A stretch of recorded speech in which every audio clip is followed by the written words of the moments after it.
बड़ी खबर आ रही है। जो आज नीति आयोग की मीटिंग है उसमें मुख्यमंत्री हेमंत सोरेन दिल्ली नहीं जाएंगे। तो सीएम हेमंत सोरेन नहीं जा रहे दिल्ली, बड़ी खबर आ रही है। जहां झारखंड के मुख्यमंत्री हेमंत सोरेन के जाने की पूरी संभावना थी, लेकिन अब नहीं जा रहे। तो दिल्ली नहीं जाएंगे मुख्यमंत्री हेमंत सोरेन। नीति आयोग की बैठक में शामिल होने दिल्ली नहीं जाएंगे मुख्यमंत्री हेमंत सोरेन। आपको बड़ी खबर बता रहे हैं जिसमें दिल्ली नहीं जाएंगे सीएम हेमंत सोरेन। नीति आयोग की बैठक है। 2047 तक भारत को विकसित देश बनाने की एक तरह से कह सकते हैं पूर्व संरचना पर वहां मीटिंग होनी थी, लेकिन अब मुख्यमंत्री हेमंत सोरेन दिल्ली नहीं जाएंगे। तो नीति आयोग की बैठक में होना था शामिल, लेकिन बड़ी खबर हम आपको बता रहे हैं कि मुख्यमंत्री हेमंत सोरेन दिल्ली नहीं जाएंगे। नीति आयोग की बैठक में शामिल नहीं होंगे मुख्यमंत्री हेमंत सोरेन।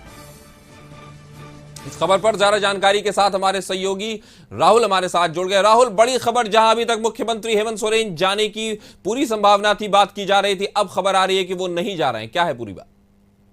देखिए, जिस तरीके से नीति आयोग की बैठक आज 10 बजे से सुबह दिल्ली में शुरू होनी थी और मुख्यमंत्री हेमंत सोरेन के भी शामिल होने की उम्मीद जताई जा रही थी, क्योंकि पिछले दिनों दिल्ली ममता बनर्जी बंगाल के मुख्यमंत्री पहुंचे थे और उन्होंने बयान में कहा था कि इंडी गठबंधन की ओर से सभी गैर भाजपा शासित राज्यों के मुख्यमंत्रियों को मना किया गया है कि वो इस बैठक में शामिल ना हो, नीति आयोग के बैठक में हिस्सा ना ले। लेकिन उसके बावजूद राज्य के विकास के लिए झारखंड के मुख्यमंत्री हेमंत सोरेन और मैं यानी ममता बनर्जी खुद को अपने आप को बताया कि हम लोग बैठक में हिस्सा लेंगे। हालांकि अगर कल की हम बात करें तो शुक्रवार को ही मुख्यमंत्री हेमंत सोरेन को देर शाम उनका शेड्यूल था दिल्ली जाने का, लेकिन वो दिल्ली नहीं रवाना हुए। तो उम्मीद जताई जा रही थी कि अगले सुबह वो शनिवार को जाएंगे और नीति आयोग की बैठक में हिस्सा लेंगे। लेकिन अब 10 से अधिक बज चुका है और जो जानकारी निकलकर सामने आई है कि अब साफ हो चुका पूरी तरीके से कि मुख्यमंत्री हेमंत सोरेन दिल्ली नहीं जाएंगे और नीति आयोग की बैठक में हिस्सा नहीं लेंगे। हालांकि इंडी गठबंधन की ओर से भी गुजारिश की गई थी, दरख्वास्त की गई थी कि गैर भाजपा शासित राज्यों के मुख्यमंत्री इस बैठक में शामिल न हो। जी, तो क्या ये पूरी तरह से हेमंत सोरेन का कहा जाए या इंडिया गठबंधन का अगर कलेक्टिव तौर पे कहा जाए तो एक राजनीतिक और सियासी फैसला है?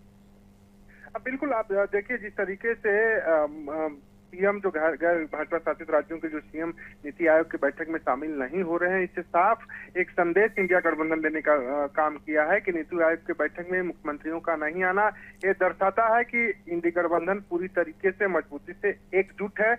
और इसी वजह से इंडी गठबंधन की ओर से जो फरमान जारी किया गया उस फरमान पर सभी मुख्यमंत्रियों ने अमल किया और इस बैठक में शामिल नहीं हो। तो एक संदेश देने की कोशिश सत्ता पक्ष को की गई है विपक्ष की ओर से कि हम लोग अभी भी एकजुट हैं और आगे भी एकजुट रहेंगे और ऐसी बैठक हो या जो भी अन्य कार्यक्रम हो, इंडी गठबंधन पूरी तरह मजबूती के साथ पूरी चर्चा के साथ ही सत्ता पक्ष के साथ किसी तरह की बैठक या किसी तरह के जो कार्यक्रम होंगे उसमें भाग लेगा। लेकिन एक तरह से हम कह सकते हैं मुख्यमंत्री हेमंत सोरेन ने जो इंडी गठबंधन के बातों को माना है, इससे एक साफ जाहिर दिखाई दे रहा है कि अभी भी झारखंड पूरी तरीके से मजबूती से इंडी गठबंधन के साथ है, इंडी गठबंधन के बड़े नेताओं के साथ है।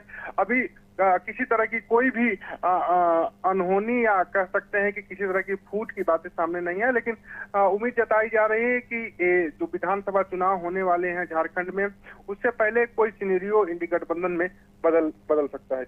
जी, तो ये तो अलग बात है कि उस वक्त क्या हो, लेकिन फिलहाल मुख्यमंत्री हेमंत सोरेन ने मजबूती दिखाई है इंडिया गठबंधन की तरफ से और जाने से नीति आयोग की मीटिंग में इनकार कर दिया है। हमारे साथ जुड़ने के लिए राहुल आपका शुक्रिया। खबर पर नजर बनाए रखें।